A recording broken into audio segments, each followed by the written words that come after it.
Mahadev guys, તો સાંજ પડી ગઈ અને મારું બધું કાશ્મીર જવાનું પેકિંગ ચાલુ છે કન્ટિન્યુ. ને પેલા તો બાલાજીની વસ્તુ અમે કેટલી લીધી તો જુઓ તમે, આખું બેગ ભરાઈ ગયું બાલાજી બાલાજી બાલાજી. અને આમાં અમારા શૂઝ ને ઈ બધું છે બંનેના. તમે લોકોએ કોમેન્ટ કરીને ભાઈ કીધું છે કે તમે કાશ્મીર જાઓ. એ કાશ્મીરની કોમેન્ટ વાંચી અને અત્યાર સુધી હું સૂતો હતો, ઉઠી મેં સૌથી પહેલા બેગ ચેન્જ કરવા પડશે. હર હર મહાદેવ. સવારમાં હું ગયો તો બહાર ગયો તો ને તો એક લગનની કંકોત્રી આવી. એ રે લગનની કંકોત્રી. હવે તો લગનની શરૂઆત થઈ ગઈ એટલે રાત દિવસ લગન બીજું કાંઈ જ નહીં. થોડા દિવસથી બસ લગનની જ વાત ચાલુ છે કે આજે લગન છે, કાલે લગન છે, આજે લગન છે, કાલે. ઘણી જગ્યાએ તો ઇન્વિટેશન આવી ગયા પણ જવાનું નથી. તો આ ઇન્વિટેશન 7 તારીખે આવેલું છે. તો હું વિચારું છું કે આપણે લોકોને બહાર જવાનું છે. તમારી કોમેન્ટ હું વાંચી અને તમને રિપ્લાય દઉં. કેમ કે સવારમાં હું 5 વાગે ઉઠીને થોડું કામથી બહાર ગયો તો એકલો જ ગયો તો પલક ઘરે છે. તો ચાલો હું જાઉં અને પાછો સવારમાં નાઈ બહીને જવું પડે. નાઈને પાછું આવું તોય પાછો ના આવું. તો અત્યારે પાછો નાઈ લઉં.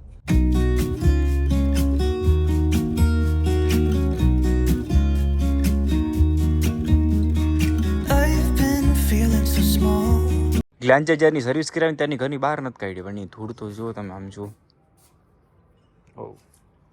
અને ગાઈસ કાલ સાંજે છે ને ઘરે મીટર આવી ગયું છે. નવા ઘર, નવી સોસાયટી બની એટલે મીટર અહીં નતું, પાણી નથી આવતું. જો પાણી આવી જાય ને તો ભાઈ ભલું છે. કેમ કે જે ટાંકા મંગાવીને પાણીથી નાહી છે ને એનાથી સ્કિન છે ને બ્લેક થઈ જાય છે. બપોરના 11:30 થઈ ગયા. અમારો વોલેટ ખોલ્યું ને તેમાં 500 હતા કડકડતી નોટ. તમે મારા ગલ્લામાં નાખી દીધા. મેં ગલ્લો પેલા ચેક કર્યા આમ કરીને. મેં કીધું કદાચ નાખી દીધા હોય, સરપ્રાઈઝ આપી હોય તો ગલ્લામાં એમ નાખી દીધા છે પૈસા. ચેક કર્યું. એક મિનિટ, ગલ્લામાં મેં નાખ્યા હતા. નોટ કોઈ દિવસ ખકડે નહીં. તોડીને જોઈ લે. કેટલા નહીં ખાતા? 10 રૂપિયા. 5001 રૂપિયો. જાઓ ને. અરે ખોટું બોલું છું. અરે હું ખોટું બોલું છું. તે કેટલા નહીં? 501 રૂપિયો. 1001 રૂપિયો થઈ ગયો. હા ડન. હું તો નાખું તો. થોડા દિવસ પહેલા આ બેગ લાવ્યા હતા. એ બેગ ટ્રાવેલિંગ બેગ છે બટ અમારા થારની પાછળ આવતી નથી. અને એનું વજન ઓલરેડી 7 કિલો છે. અને ફ્લાઇટમાં જવાનું છે અમારે 31 તારીખે. અને તમે લોકોએ કોમેન્ટ કરીને ભાઈ કીધું છે કે તમે કાશ્મીર જાઓ. એ કાશ્મીરની કોમેન્ટ વાંચી અને અત્યાર સુધી હું સૂતો હતો, ઉઠી મેં સૌથી પહેલા બેગ ચેન્જ કરવા પડશે. આ બેગ ચેન્જ કરીને વિચારું છું સ્મોલ બેગ લાવું કે પછી મીડિયમ બેગ લાવું. પછી આવું ત્યાં દુકાને કઈ લેવી કઈ ન લેવી ત્યાં જઈને વિચારશું. એક્સચેન્જ કરવાની છે તો એક્સચેન્જ કરતા આવીએ. ગ્લાંચાએ બહાર કાઢી લીધી. આજ બહારનું ફર્યું ધોવાઈ જાય અને જવાનું થશે તો કાલે લગભગ 30 તારીખે અમે લોકો અમદાવાદ જવા નીકળી જશું. ઘરનું કામ કમ્પ્લીટ થઈ જવું જોઈએ. ઘરનું કામ બધું થઈ ગયું. નકા હાવે નહીં તારો. અરે ઘરનું બધું કામ થઈ ગયું. આ ફરી કેટલા 10 દિવસથી ધોયું નથી તો ધોઈ નાખ્યું ફટાફટ. ગુડ. ચાલો ગાઈસ, આ બે કાલ બદલાવતા આવીએ. અહીંયાથી નાખું છું જો આવી જાય તો. આ પલકે ખાઈને આમાં નાખીએ. બેગ અંદર મૂકવાની છે. ત્યાં તો ન જ આવે. બાપ રે, ગાડીની હાલત. પેલા તોડાવા જ જઈશું. તું મેરા આ બેગ ને કઈ રીતે અંદર રાખું? માથે બાંધીને જાવ કામ કર. નહીં ક્રેચ પડશે ખોટા. એ ભાઈ બદલાઈ નહીં દે પછી. હજી ગાઈ છે કેટલા 4-5 દિવસ થઈ ગયા છે. આ એમનેમ છે. બોલો બેગ કોને ખોઈલી છે એકવાર વિડિયો બસ. બીજા બેગ લાવો નાની જગ્યાએ તો કવર ભૂલતા નહીં બેગ ના. હું લેવાય બેગ ના કવર તો દીધી રિટર્ન અંદર જ છે. ઓકે, કવર લાવજો એટલે બેગમાં છે ને ક્રેચ ન પડે. બોમ્બ લઈને જાવ એમ તો ગાડી મૂકી. આ અહીંયા તો આવી ગયું. તો તું પાછળ બેઠીશ તો હું રાખીશ. કેવું લાગે? ઓલી સાઈડ જગ્યાએ નહીં હોય. અરે કઈ એમ અમેરિકા જાવ છો, લંડન જાવ છો, દુબઈ જાવ છો એટલે એવડું બેગ છે. કઈ જવાનું પૂછે. કવડું મોટું બેગ લઈને બેઠા કે અંદર થારમાં આવતું એ ઘેર ભાંગી જશે. બધો વજન ઘેર ઉપર છે. ઘેર નો ખાઈ નાખશે. એમાં હું થઈ ગયું. કઈ ન ભાંગે, મજાક કરું છું. અહીંયા ઘર બનવાનું તૈયાર થઈ ગયું. થોડું કમ્પ્લીટ થયું, રેસ્ટ છે. તો હા મેં ચાલુ છું. ખાટ. ચાલો ગાઈસ, મહાદેવ. કેવું લાગે? કેવડી બેગ લઈને જાઉં છું. બેગ છે ને મારે ઊભું રાખવું પડ્યું. નીચેમાં આડું રાખું છું ને તો ગેર પર અડી જાય છે. ગેર પડતો જ નથી. ફાઇનલી કાલે અમદાવાદ જવા નીકળી જશું અને પરમ દિવસે સવારની 31 તારીખની અમારે સવારની ફ્લાઇટ છે અમદાવાદની અંદર. તો ફ્લાઇટ છે એટલે આજે સાંજે બધું જ પેકિંગ કરવું પડશે. બાકી અમે ભેગું નહીં થાય કે. અને 2 ગાડી લઈને અમે જઈએ છીએ અને અમદાવાદ પહોંચવા માટે અમે 2 ગાડી લઈને જશું સમથિંગ. અમે જવાના 4 લોકો છીએ. પલકને બંને છે અને વિવેકભાઈ અને એકનો એક ફ્રેન્ડ છે. બસ એટલે 4 જણા જઈએ છે. કપલમાં હતું પણ એમનું કેન્સલ થયું. થોડુંક એમરજન્સી આવી ગયું એટલા માટે. Watch the clock ticking off the wall. But tonight I'm letting it go. મેં અને પલકે જેટલી પણ ટ્રીપ કરીને એ બધી ઓન રોડ કરી. ઓટોમેટિક થાર લઈને પછી ગ્લાંજા લઈને કોઈ દિવસ બાય ફ્લાઇટ અમે ટ્રીપ નથી કરી. બાય ફ્લાઇટ અમને નથી ગમતું. એનું રીઝન કે રસ્તામાં બધું જોવા ન મળે. અલગ અલગ રસ્તામાં નીકળી કઈ મને શ્વાસ નથી લેવાતો. સપોકેશન થાય છે. હું કરું તમને તમારી સાથે હમણાં વાત કરું. મેં અને પલકે જેટલી પણ ટ્રીપ કરીને બાય રોડ કરી છે. કોઈ દિવસ ફ્લાઇટમાં નથી ગયા. ફ્લાઇટમાં ગયા તો એ ચેન્નઈ ગયા હતા, પણ ચેન્નઈ એટલી બધી ટ્રીપ નથી. અમારા કામથી અમે ગયા હતા. કાશ્મીર જવાના છે તો કાશ્મીર 7 દિવસ રોકાવાના. બાય ફ્લાઇટ જઈએ છીએ. અહીંયાથી ફ્લાઇટ અમારી દિલ્હીની છે, દિલ્હીથી અમારી શ્રીનગરની છે. તો સવારમાં 31 તારીખે સવારમાં 9 વાગે છે, તો અમારે પહોંચવું પડશે 6 વાગે. તો આ વ્લોગ સારા થવાના છે અને કન્ટિન્યુ વ્લોગમાં રહેજો. અને સીઝન પાછી બરફની છે, સ્નોની છે.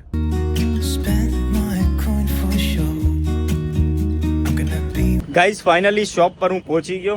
બેગ લઈને જાઉં ઉઠાવવું અત્યારે.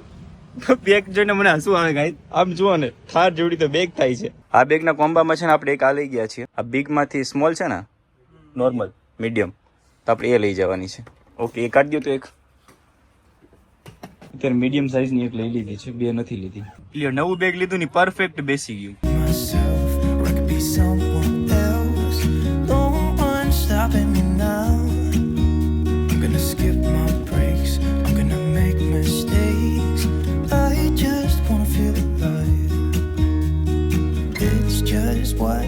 બાર ઓન મારીને પલકની રાહે તમે તો આવશે, આવી તો ખરી. હા હા, મેં ઓન મારીને મેં જોયું, મેં તો મારી ઘરવાળી મારું કયું કરે છે કે નથી કરતી, પણ મારી કયું કર્યું ને આવી. અને આ બેગ નાનું છે એમ ન કે ત્યાં નીચે મૂક્યું ને એટલે ઓલું મોટું લાગતું હતું. અને આ સીટ પાછળ લઈને આને મૂક્યું. ઓલું કદાચ સીટ લઈને પાછળ લઈને મૂક્યું હોત તો ભી મારીને તો આવી જાત. હવે ચેક કરો વજન કેટલો છે આનો.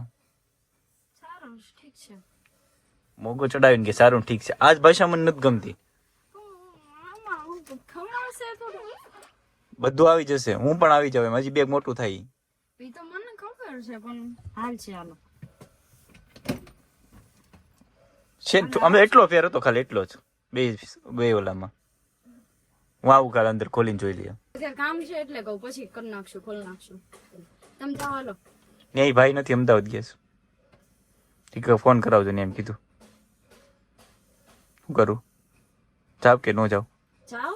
ગઈ મારી ખરીદી કરવા માટે જાઉં છું અત્યારે, કેમ મારી પાસે નવા કપડા એક જોડી પણ નથી. 4 મહિનાથી અમે લોકો કપડા જ નથી લીધા. મકાન બની ગયું પછી અમે ફ્રી થયા. પછી કપડા લેવા માટે કપડા લેવા માટે અમે બીજા બ્લોગમાં તમે જોયું તો અમે ગયા હતા રાજકોટ મારી ખરીદી માટે. મારે જતા હતા બેગી પેન્ટ અત્યારે એક જગ્યાએ મને મળ્યા નહીં. અને ઉપરથી મારી કમર 28 થી 30 છે. 28 થી 30 માં બેગી પેન્ટ ગોતવા એ બહુ અઘરી વસ્તુ છે. હવે અત્યારે ભાઈબંધને કોલ કર્યો હતો કે મારા દુકાન પર આવી ગયા, તમે આવો. પછી પાછું એને ફોન કર્યો ને પાછું જવાનું થયું ને તો ઈ ત્યારે કે હું તો અમદાવાદ આવેલો છું. લ્યો ભાઈ તું કરી.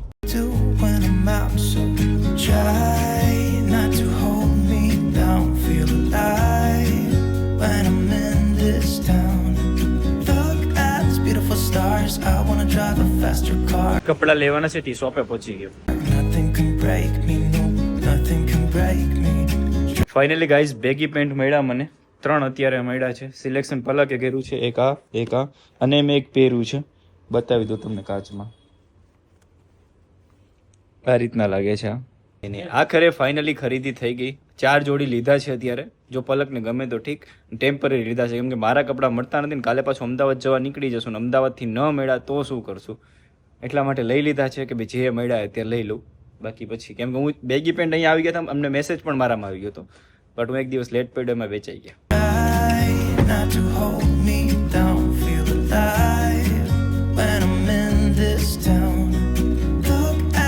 હું ઘણા બધા કપડા મસ્ત એમના માટે લઈ આવ્યા છે. મારું બેગ તો પેક થઈ ગયું, મેં અત્યારે જ બેગ પેક કરી લીધું છે. અને ધમુ અત્યારે પાછા જઈ રહ્યા છે. બીજા 3 એક્સ્ટ્રા છે ને રાજકોટથી ખાલી પેન્ટ લીધા હતા ને તો એના ખાલી હવે ટી શર્ટ લેવાના રહ્યા છે, તો એ લેવા માટે જઈએ છીએ. ધમુ અત્યારે જાય છે, હું પછી એમની યારે હમણાં આવું છું. હમણાં 10 દિવસથી ગ્લાંજા મૂકી દીધી તો થાર જ ચલાવીએ છીએ. બહાર જવાનું થારને ફૂલ વોશ કરાવી નાખીએ. પલક આવે ને તમે ગાડી મૂકીને તો આપણે કપડાં લેવા જઈએ, એટલે અંદર બહાર ગાડી આખી ફૂલ વોશ કરવાની છે. અને મને પલક લેવા માટે આવે છે. 3 ટી શર્ટ લેવા જવાના છે ને એટલા માટે. બહાર જવાનું હોય ને એનો ખર્ચો ન થાય, એની ખરીદી કરવામાં એટલો ખર્ચો થઈ જાય. તમારી સાથે આવું થાય છે તો કોમેન્ટ કરીને કહેજો. ગાડી વોશ કરવા વાળા ભાઈ કે હું છે ને થોડુંક જમતો આવું, તમે ટાઈમે ઉતાવળ ન હોય તો જમતા આવું, જમવા થોડી ના પાડાય છે, જમી આવો. ફાઇનલી ગાઈઝ પલક મને લેવા માટે આવી ગઈ, તો ગાડી મૂકીને હું જઈએ છીએ પેલા કિસ્મતમાં જમવા માટે. પેલા પેટ પૂજા કરી લઈએ પછી બહાર જઈએ.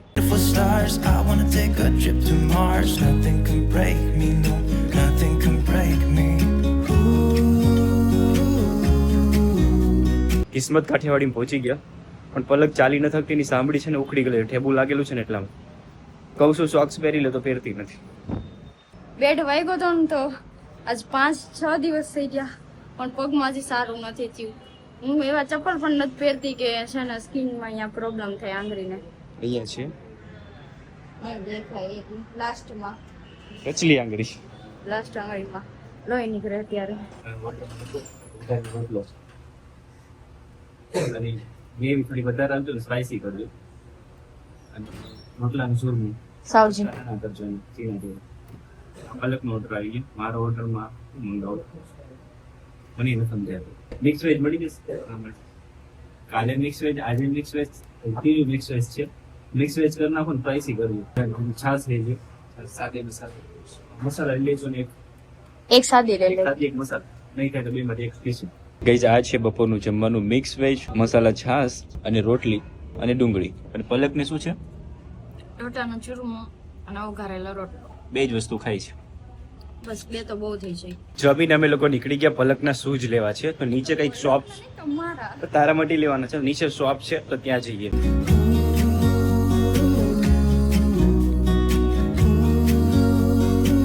પલકને જે શૂઝ જોવે છે ને એ થોડા ગયમાં છે બટ 4 નંબર જોવે છે. 5 નંબર હતા અહીંયા. 4 નંબર લેવા માટે કિડ્સ વેર કપડામાં કિડ્સ વેર જ્યાં હતા જાવ કિડ્સ કપડામાં કિડ્સ વેર બંધ કરી દીધા છે. હવે ફિટિંગ કરાવો ઇન્ડિયન થઈ ગયું ને. આમાં પણ લોચા થઈ ગયા. જે બ્લેક જોયો હતા એ બ્લેક નો મળ્યા.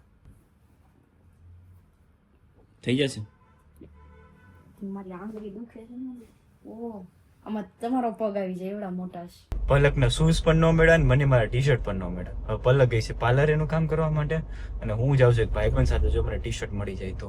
કેવી જિંદગી છે. મને મારા માપના કપડાં નથી મળતા. પલકને એની સાઈઝના શૂઝ નથી મળતા. આરો સમજાતું જ નથી જિંદગીમાં શું થાય છે. જાઓ અત્યારે ત્યાં. Look at these beautiful stars. I wanna drive a faster car. Mahadev guys તો સાંજ પડી ગઈ અને મારું બધું કાશ્મીર જવાનું પેકિંગ ચાલુ છે કન્ટિન્યુ. અને અમે બંને અલગ અલગ વિખાઈ ગયા હતા એટલે વ્લોગ નતો બનાવ્યો. પલક એના કામથી બહાર ગઈ હતી ને હું મારા કામથી બહાર ગયો તો મારા કપડા સિલેક્ટ થઈ ગયા. હું તમને દેખાડું કે અમે કેટલી વસ્તુ લીધી છે. પેલા તો બાલાજીની વસ્તુ અમે કેટલી લીધી તો જુઓ તમે. આખું બેગ ભરાઈ ગયું. બાલાજી બાલાજી બાલાજી. અને આમાં અમારા શૂઝ ને એ બધું છે બંનેના. કેટલો સામાન છે. અને આ આખું બેગ ધમુનું છે ને આ આખું બેગ મારું છે. રાતના 11 વાગ્યા ગાઈઝ અને બેગ બદલાવવામાં છે. અત્યારે કમ્પ્લીટ લગેજ કર્યો છે. તો લેપટોપ વાળું બેગ છે ને એમાં વજન 12 કિલો વજન થાય છે. અને ટોટલ અમારા 3 બેગ થાય છે. 3 બેગ લઈ જાય તો શૂટ કોણ કરશે, બેગ કોણ લેશે? આ બધા ઇશ્યુ આવતા હતા અત્યારે. અને જે કેબિનમાં, જે પ્લેનના કેબિનમાં લઈ જાવ ને એમાં 7 કિલો વજન હોવું જોઈએ. તો 7 કિલો વજન વાળું બેગ તમારી પાસે છે નહીં. કેમ કે બેગનું 3 કિલો વજન થાય છે અને ઉપરથી લેપટોપનું નાખું તો લેપટોપનું 3 કિલો વજન છે. 6 કિલો વજન તો આમ થઈ ગયું. વજન કાઢું 12 કિલોમાંથી 6 કિલો કરું, 7 કિલો કરું તો બધા કપડા બહાર રહી છે. એટલે બધું મગજનું દહીં થઈ ગયું. તો અત્યારે ભાઈને દુકાને ફોન કર્યો, ભાઈ મને બીજું બેગ જોવે છે જેની અંદર નોર્મલ સાઈઝ જોવે છે. સ્મોલ આવે પછી નોર્મલ આવે ને પછી બિગ આવે. બિગ હતું એ સવારે ચેન્જ કર્યું એમાંથી નોર્મલ લીધું. તો અત્યારે પાછું એક નોર્મલ લેવા જાઉં છું. આ સ્મોલ દઈને પાછું દેવા જાઉં છું. કેટલા દિવસથી લાવ્યા છે ને ઓળખે છે લઈ આવ્યા. આજ તો ગેસ ખાધા વગર જ સુઈ જવાનું છે કેમ કે 11 વાગી ગયા છે ને 11 વાગ્યા પછી ભાવનગરમાં જમવાનું ન મળે. 10 વાગે 10:30 બધું બંધ થઈ જાય. Lay my troubles to rest. Blow the smoke through. Finally guys shop પર પહોંચી ગયા અને અત્યારે 11:30 થઈ ગયા. ભાઈને અત્યારે રાતે હેરાન કર્યા એના માટે સોરી ભાઈ. અને દુકાનદાર માટે નથી આવ્યો. અમે તમારા મિત્ર છીએ એટલે આવ્યા. હા ઈ છે મિત્ર છે એટલે કોઈ આવ્યો. કસ્ટમર માટે આજ સુધી નથી આવ્યો. જેવું છે. આ બેગ માટે આવ્યા હતા ને પેલું બેગ. બેગ માટે બહુ આમ એક્સાઇટેડ હતા ને આમ ત્યારે ઈ દુકાને. ભાઈ મારે લેવાનું એક જ બેગ હતું. લેપટોપ બેગ આટું મેં ઈ બેગ લીધું હતું ઓલું બેગ. બાકી મારે એટલો બધો ખર્ચો કરવાનો ને તમને પહેલા જ કીધું હતું તો પણ ખર્ચો થઈ ગયો. લેપટોપ બેગ હંચવાઈ જાય ને એના માટે તો મેં બેગ લીધું હતું. પણ આ પ્લેન વાળાની ભૂલ છે, મારી નથી. હું તો રાઈટ જ છું. હજી 15 જોડી અમાઈ જાય. વધારે લગન થઈ ગયેલા છે યાદ રાખાલ. પકડ શું પકડું? આ મોબાઈલ પકડ. ગાઈસ હું તમને એક વાત કહેવા માંગુ. પલકે એટલા બેગ ખોલ્યા છે અહીંયા અને અત્યારે અમે સ્કાય બેગમાં બેગ લેવા. અમે કયો એરિયો છે આપણે? દેસાઈનગર ની અંદર અમે આવ્યા છે બેગ લેવા માટે. સ્કાય બેગ અમને છે ને મારા ભાઈબંધ જ છે તો તમે પણ આવજો ખાસ કરીને. એમને રાતે અત્યારે ખોલાવડાવી છે દુકાન. અને આ બેગ ની વાત કરું તો પલક માટે આ બેગ એને લેવાનું હતું પણ શું કહેવાય 500% ડિસ્કાઉન્ટ. એરપોર્ટમાં તો આમ નાખીને ફરીશ તે બ્લોગ લઈશ. એક બેગ આમ લેશે અરે એમાં એવું છે, આમાં બેલ્ટ આવે છે. બેલ્ટ તમારે અહીંયા ખંભે રહી જાય પણ સાઈડમાં. મને એટલી ખબર છે કે જો હું બેગ લઈશ અને એક બેગ તારી પાછળ હશે તો તું વ્લોગમાં એક પણ ધ્યાન નહીં રાખી, જેટલી મને ખબર છે. પણ એરપોર્ટે તો કોઈ ધ્યાન ન રાખે. વ્લોગનું ધ્યાન રાખવાનું છે, સોરી, વ્લોગિંગ કરવા આ માટે વ્લોગનું જ કહું. વ્લોગનું મેન આપણો ટોપિક શું છે? જ્યાં આપણે પહોંચવાનું છે, એ સ્થળે પહોંચવાનું છે. પહોંચી જશું. હા, તો પછી આ શું તમને નડ્યું? એ મને નડ્યું કે તારી હાથમાં મને આવા બેગ નથી ગમતા. પણ કેટલું મસ્ત છે એ બેગ. એ દુકાનમાં થોડુંક મિસ્ટેક થઈ ગયું. દુકાનનું નામ એસકે બેગ છે. હા બરોબર છે. my cigarette. City lights looking fine, and I know this is my time now. I'm gonna be myself. Finally guys 12:30 અમારા બેના બંનેના બેગ કમ્પ્લીટ થઈ ગયા છે. પણ હવે વજન કરવો પડશે. કેટલા વજન હવે વજન કરવો પડશે. કેટલો કિલો વજન થયું છે બંને બેગમાં. આ રીતના બંને બેગ સેમ લીધા છે. ઉપરનું પલકનું બેગ છે, એની અંદર બ્રશ ને નાના છોટી છૂટક વસ્તુ છે. તો કાંઈ નહીં, ચાલો 12:30 થઈ ગયા હોય. ચેનલ સબસ્ક્રાઈબ કરજો, બેલ આઇકન દબાવવાનું ભૂલતા નહીં. વિડીયોને શેર કરી દેજો. નવા વિડીયોની સાથે મળે ટુમોરો. ત્યાં સુધી બધાને બાય બાય. ને મારા હરણ મહાદેવ નવા વિડીયોની સાથે અમે ટુમોરો. કાલથી અમે જશું અમદાવાદ. તો કાલના બ્લોગમાં કન્ટિન્યુ બના રહેજો. Bye bye. I could be someone else. રાતના 11 વાગી ગયા ગાઈઝ, અને થોડાક રાતના No one's stopping me now. I'm gonna skip my breaks. I'm gonna make mistakes. I just wanna feel alive. It's just what I do when I'm out. So try